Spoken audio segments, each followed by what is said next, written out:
खासदार संजय राऊतांनी केलेल्या एका दाव्यासंदर्भातली. त्यांनी आज केंद्रीय गृहमंत्री अमित शहांना एक पत्र लिहिलं आणि या पत्रामध्ये त्यांनी महाराष्ट्रामधील तब्बल 50,000 कोटी रुपयांच्या जमीन घोटाळ्याचा मुद्दा उचलून धरला.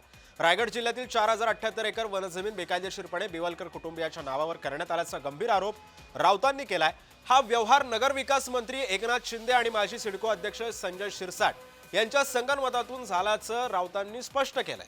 आता या प्रक्रियेमध्ये किमान 20,000 कोटी रुपयांची लाचखोरी झाली असून आता याच्यामधल्या 10,000 कोटी रुपये दिल्लीतल्या बॉसला म्हणजेच लोकांना दिल्याचा थेट आरोप त्यांनी शहांवरती केलाय. या संदर्भामध्ये मी अरुणजी तुमच्याकडे येतो ही प्रतिक्रिया जाणून घेण्यासाठी आणि मग मी महेश तपासे यांच्याकडे जाईल.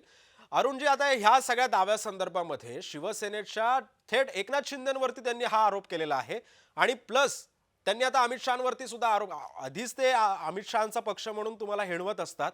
मग तुम्ही या सगळ्या दाव्यांवरती आणि या सगळ्या आरोपांकडे तुम्ही कसं पाहताय? पहा, या आरोपांमध्ये कोणत्याही प्रकारचं तथ्य नाहीये. संजय राऊत हा माणूस फार वेडा झालेला आहे.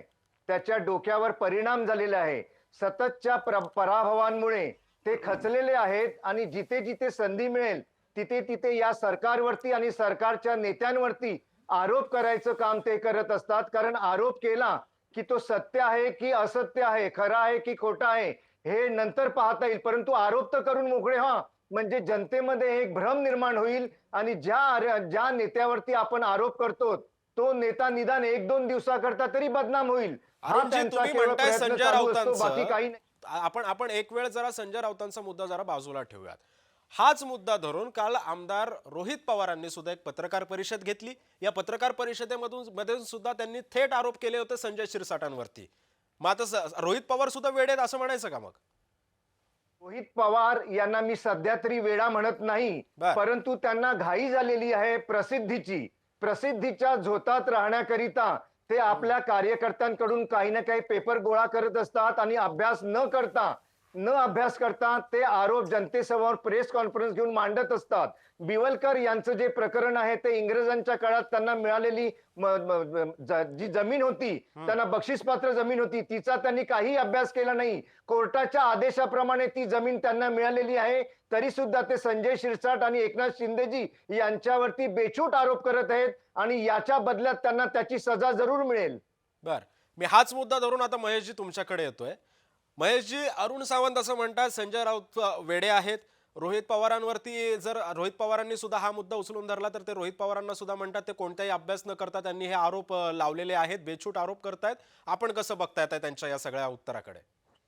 रोहित पवार अतिशय अभ्यासू कार्यकर्ता आहे, अभ्यासू आमदार आहे. आणि माझे मित्र सावंत साहेबांना सांगायचं आहे की नगर विकासचं पत्र आहे की बिवलकरांना 12.5% मध्ये जागा देण्यात यावी, हे नगर विकासचं पत्र आहे.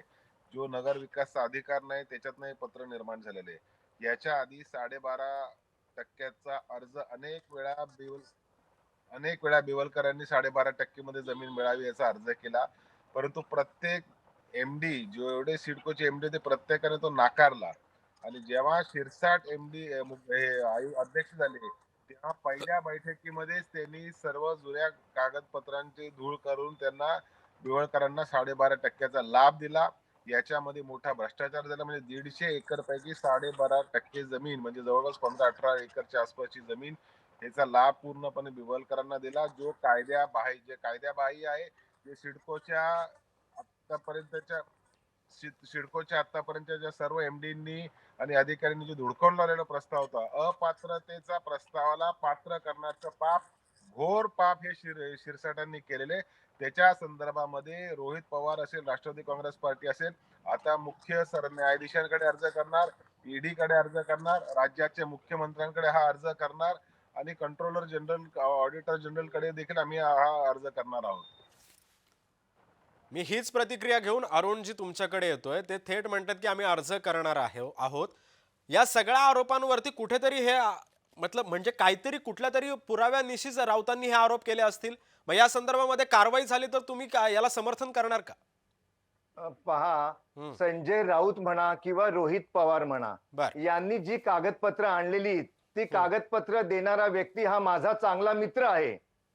तेव्हा मी जास्त काही बोलू इच्छित नाही चॅनेलवरती, परंतु एक मात्र नक्की सांगेन की रोहित पवार हे हायकोर्टापेक्षा मोठे नाहीत.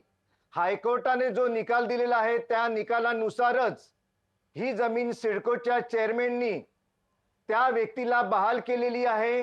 परंतु कालपर्यंत 5,000 कोटीचा घोटाळा म्हणणारे आज 50,000 कोटीचा घोटाळा म्हणत आहेत.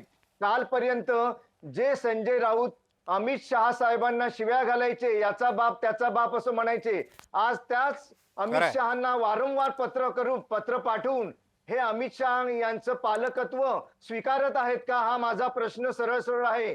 संजय राऊत यांनी अमित शहा यांच्या समोर आता लोटांगण घालायला सुरुवात केली. त्यांनी आपलं नेतृत्व बदललेलं आहे का? सतत ते पत्र का पाठवित असतात हे आता त्यांनी जनतेला सांगावं. बर, धन्यवाद तुमच्या सर्वांचे, कारण आता या सगळ्या बातमी संदर्भामध्ये तुम्ही आमच्यासोबत जोडले गेलेले होते. राष्ट्रवादीचे प्रवक्ते महेश तपासजी, शिवसेनेचे प्रवक्ते अरुण सावंत आणि आमचे 3 प्रतिनिधी आमच्यापर्यंत या सगळ्या संदर्भामधलं हे विश्लेषण करत होते. धन्यवाद सर्वांचे.